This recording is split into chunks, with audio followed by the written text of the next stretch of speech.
Welcome, welcome, welcome. I'm talking to you, each one of you. Welcome to the Spice of Life Variety Show.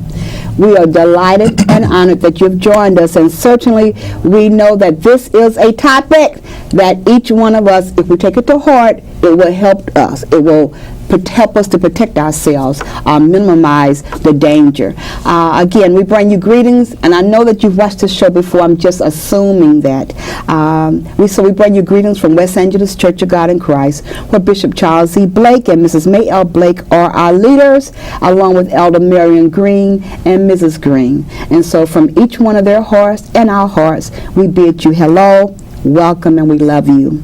As always, we encourage you to grab your pen and your paper, because very well you might want to email our guests, and call us or submit your prayer requests or whatever the case may be, and just know that we will embrace that. We love you, and happy greetings to you. Well, I am not alone. I thank God for that, because no one likes to be alone. And so let me introduce, please, our guests for this show. First, to my immediate left is the handsome, nice, wonderful, knowledgeable Stephen Mack. Welcome, Stephen Mack. How you doing? Thank you so very much. It's a pleasure being here, Doctor. Thank you. It's your pleasure. Thank you so much.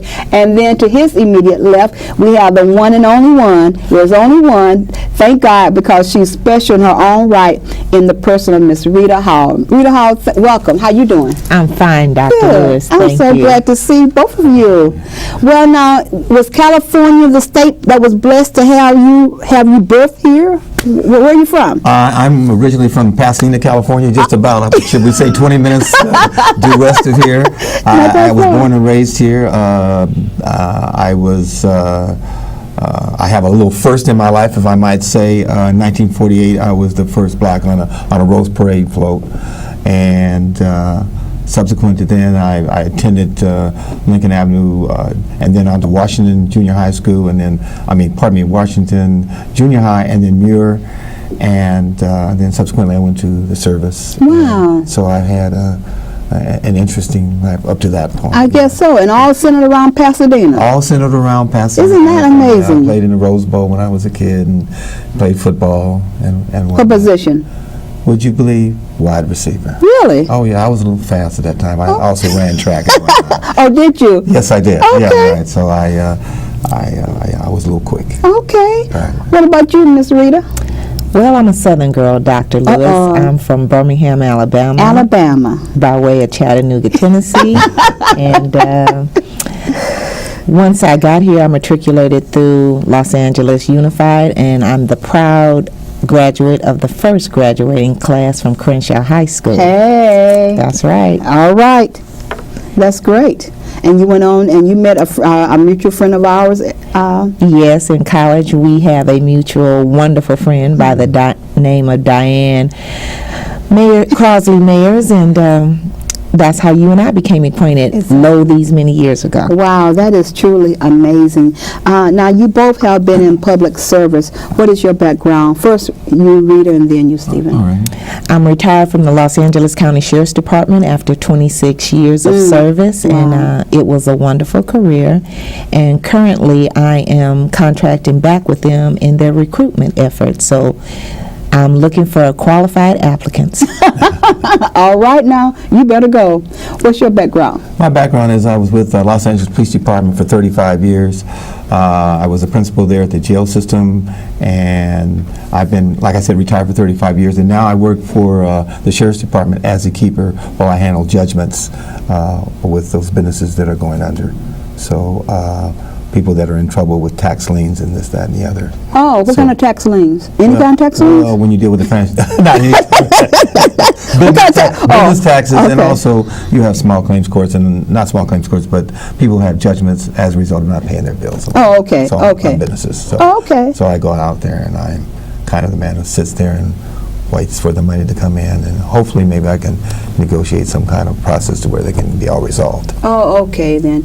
I really celebrate, well, first of all, would always say to those who are public servants, and that's what the term public servants is, that number one, thank you for being out there, because you're the first ones that we call, and especially being on the other side of the fence as I was growing up and really militant, kill the pig, down with the pig. Oh yes. All of that. Oh, yes. I have to now cancel out. Every chance I get an opportunity, I try to cancel out those times when I said kill the pig, because I didn't really understand that you are just a woman, you're just a man, but we look to you, and it's not like you have a Superman outfit that you change into. And I just thank God for your years of service and the fact that you are on the other side of retirement. That means that you've come through that, and so thank you for being out there for us. Thank you. Thank you. Okay. How happened did you get into that profession? Of all the professions in the world, Rita, how did you get into that profession?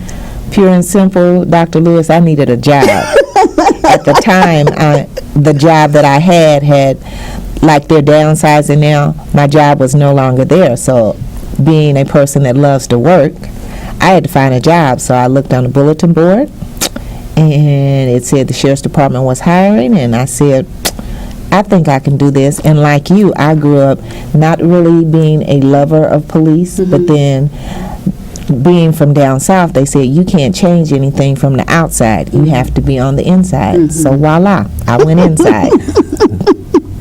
And what about you? Well, I graduated from LACC, and I was taking up sociology, and then I had a young family coming up and whatnot, and I needed to pay the bills, and so I started off working in building maintenance, and then I said, well, that was just a job just to start off and had benefits with it. This is like 1969, 1970. This is when the jobs were long and the bulletin examples of all the different types of jobs were available to you. So I saw this job, and I said, well, do I want to become a police officer? And I said, one thing kind of stood off my mind. I said, am I going to be one who's just going to have a badge and a gun and collect a check? Or is this going to really be a part of what I want to do? Is it going to be a job, or is it going to be a career? So many young people out here are looking in terms of, well, I just want a job because I want to have a car or something. Well, a career is an extension of you. Exactly. And so I decided to go toward the police department. Yes, I was a person who for a long time, and there was some negativity there. But then once I got inside, and it was tough because there was prejudice involved and whatnot, but I found my way, and I found out how to help some people, and I grew myself. And so it was an interesting journey. That's great. But I'm glad that I did take that journey. That's great. Very adventurous, to say the least. Because I have stock in all of the 48 hours and FBI. I own all of that because I watch all of that, and so it's just so fascinating. Maybe that's not the right word, but it's just wow that you have a job every day. And the thing about it is that you have a new job each. Those who are actively involved. Yes. I mean, it's always another case, another case to solve. It's always something else. It's always another call to answer. It's just amazing to me that some of the calls and some of the activity of people. It blows my mind. Really and truly does. Well, I think that one of the aspects that most people would think is that our lives just kind of run. It's all police work, but we have families that we went home to, okay? You got children that you go home to, and you hear all these stories, and Rita probably can attest to this. After you've had a hard day, and whatnot, and then you come home, it's kind of like, okay, you leave that part of you, and then you come back home. The stories, yes, you do hear, and you have to be ready for that. You got to be able to turn it off, compartmentalize it, and then have some compassion, be ready to answer, and deal with the procedures. Because there's always somebody out there who's saying, well, I'm just waiting for him to make a mistake. What I like to tell people, Dr. Lewis, is that being a police officer was what I did, but it wasn't who I was. Because in order to stay healthy in a law enforcement career, you have to be able to separate. Yes. You cannot internalize that and take that home, because he went home to a spouse and small children. And some of the things that we see in the course of our profession is always the underbelly, the negative. So you have to have some fortitude within you to leave that at the door and go home and be husband or daddy, or if you're single, just go home and not let that fester in your spirit. Did you have something you want to say? No, go ahead. Okay. All right. We are talking today, and we wanted to get to know you too. We wanted to make sure you're qualified to talk about on our subject. I think they're qualified. I mean, come on, they've had years of combined. We always have to say combined years of 60 plus or whatever the years may have been between the two of you. So we're talking today about safety and safety tips, protecting oneself or yourself. So now I know you have seen a lot in your own various experiences. What are some of the common mistakes that victims of crimes make, or what are some of the common mistakes that we as people make? One of the things I say is a failure to be aware of your surroundings. That's the number one key. People can prevent being a victim just by being aware. And a lot of times people will get a funny feeling about something and they'll like downplay it. Listen, that's your little voice telling you danger, danger. Pay attention. Now for me, when I was working patrol, if the hair on the back of my neck stood up, there was a problem. Okay. So I was really in tune to it. Okay.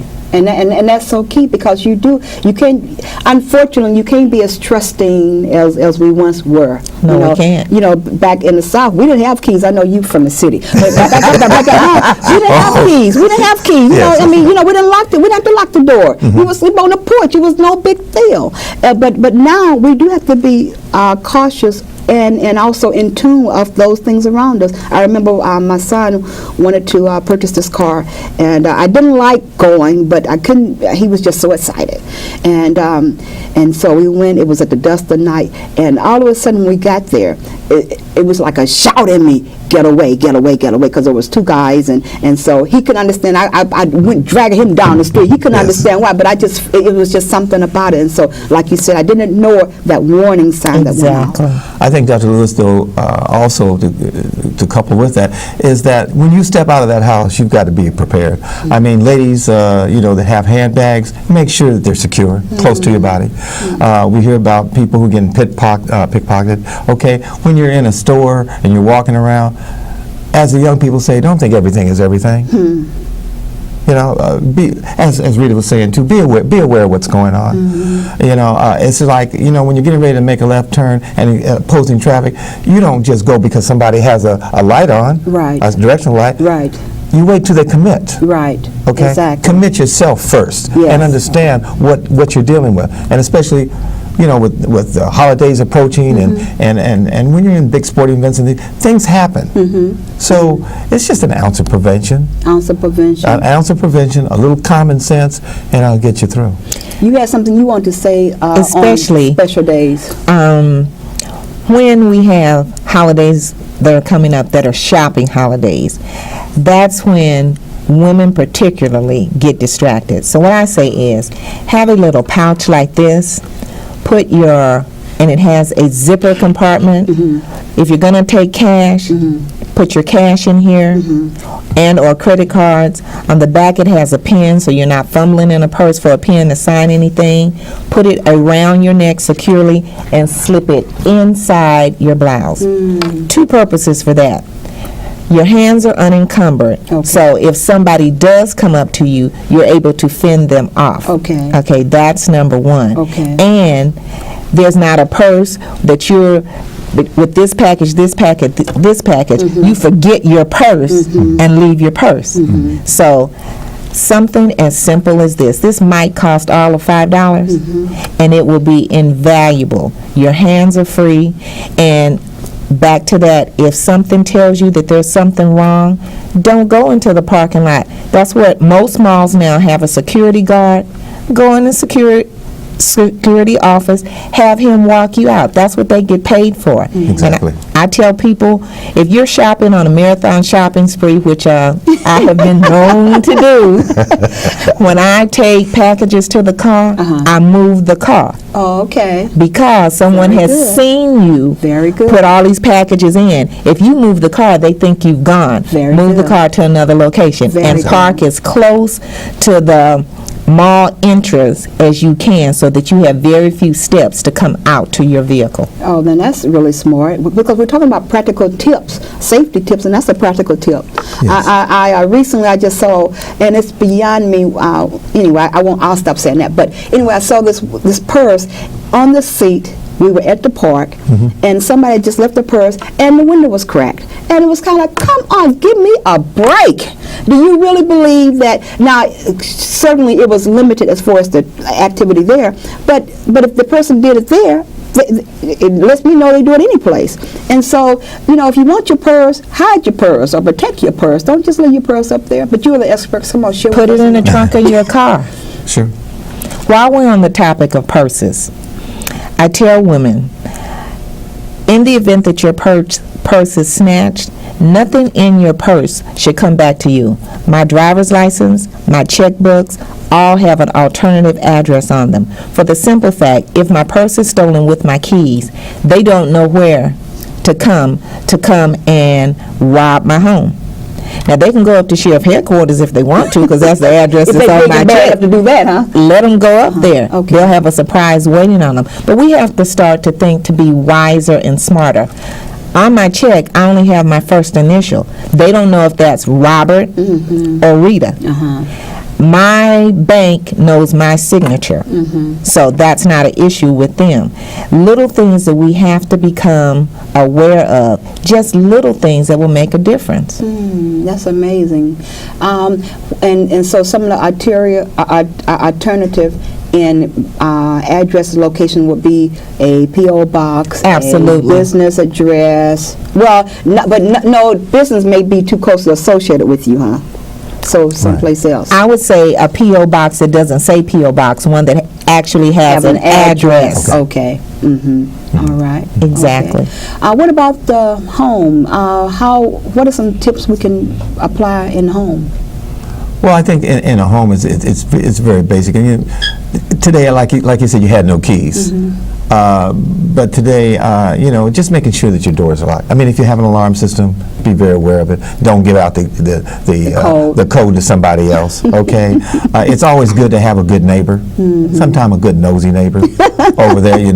I have a lady by the name of Miss Galpine on my street, and Miss Galpine knows everybody.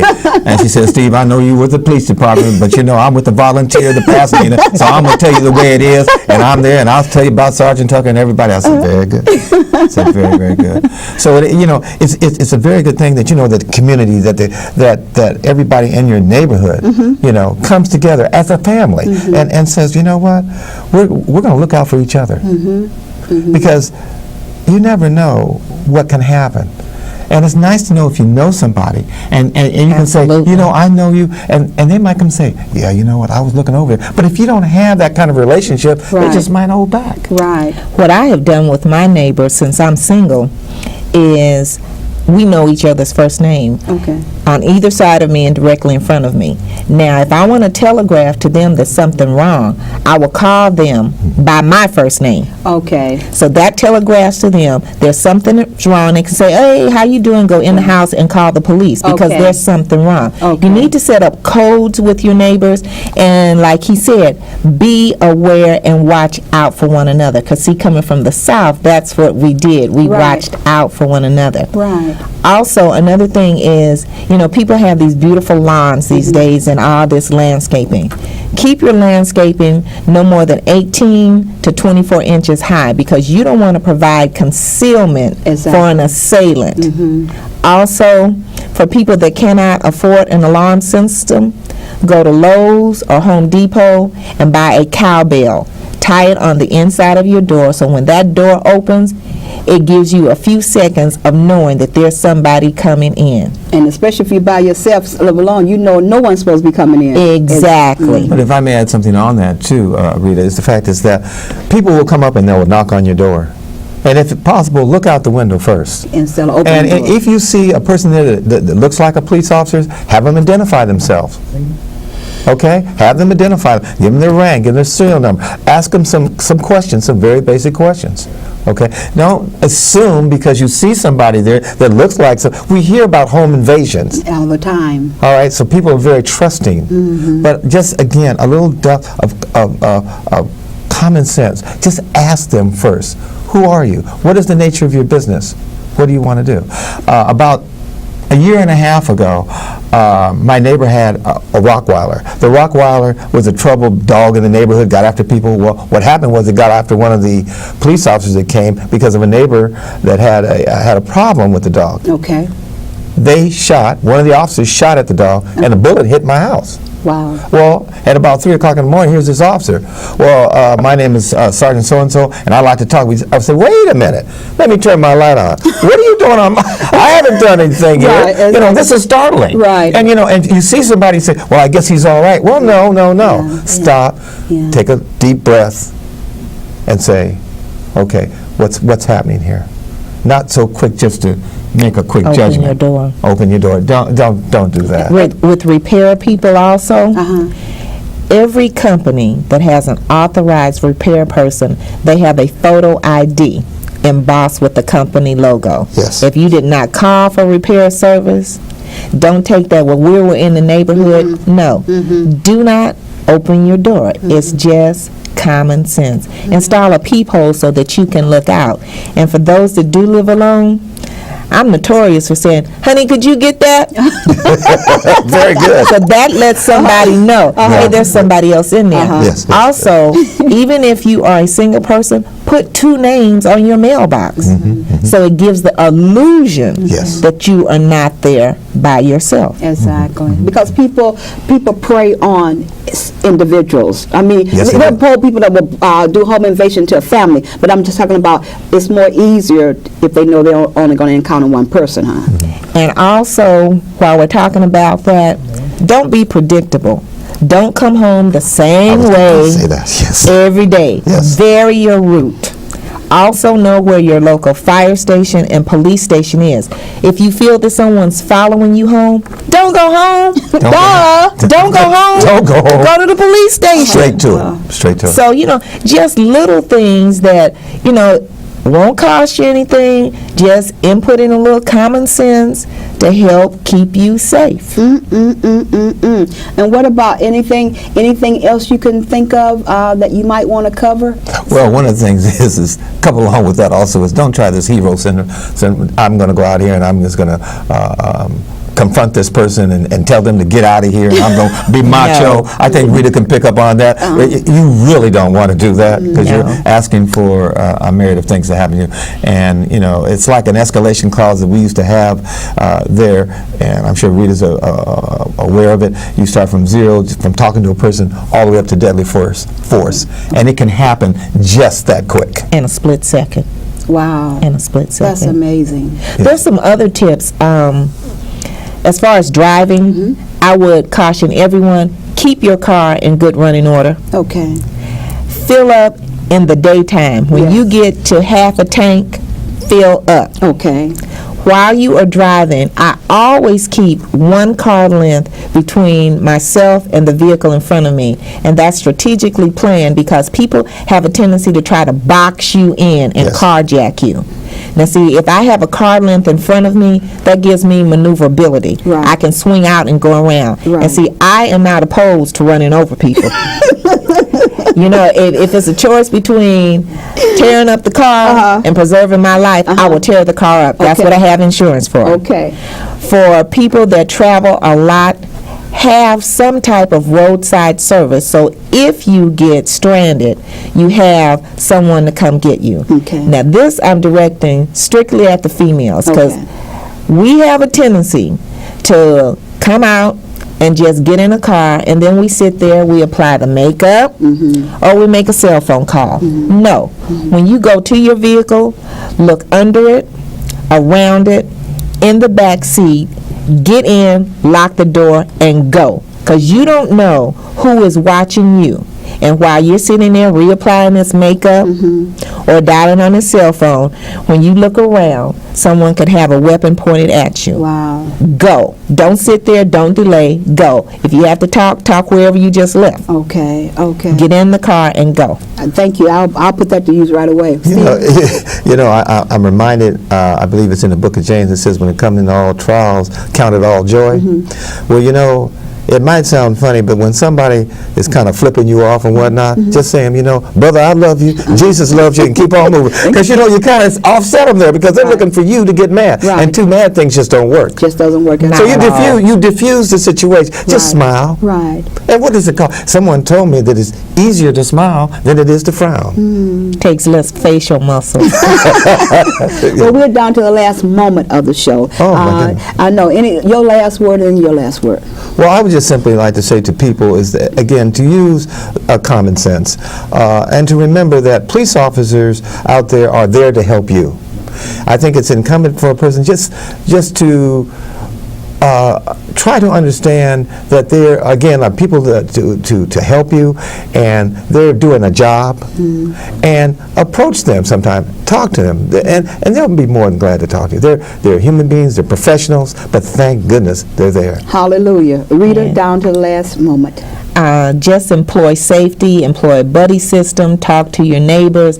If you're dating someone new, tell your girlfriends where you're going, what time you'll be back, who he is, what kind of car he drives, if you know, and check in with your girlfriend. So if you do come up missing, there's a starting point. And I remember what you said. Don't let him know where you live, because you may not want him to know a month later or a week later.